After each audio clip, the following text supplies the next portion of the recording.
দেখতে দেখতে যখন সকাল হয়ে আসছে, ব্রাহ্মণ দূর থেকে দেখতে পেল যে এক ছোট্ট নবজাত শিশু ওই গোপাল ওই বকুল গাছের তলায় শুয়ে আছে।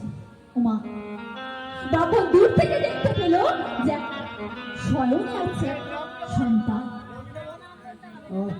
ব্রাহ্মণের কাছে গিয়ে দেখলো দুটি নাগ নাগিনী সর্প ওই গোপালের মাথার উপর ফনা বিস্তার করে ছত্র ধারণ করে আছে। ব্রাহ্মণ দেখে চমকে উঠল, দুটো নাগ নাগিনী সর্প আমার গোপালের মাথার উপর ফনা বিস্তার করে আছে। ওই ব্রাহ্মণকে দেখে সর্প দুটো ওখান থেকে চলে গেল। এমন সময় গোপালের নিদ্রাও ভেঙে গেল। মা, ওই ব্রাহ্মণ মনে মনে চিন্তা করছে যে বালকের মাথার উপর নাগ নাগিনী সর্প ফনা বিস্তার করে সারা রাত পাহারা দেয়, সেই বালককে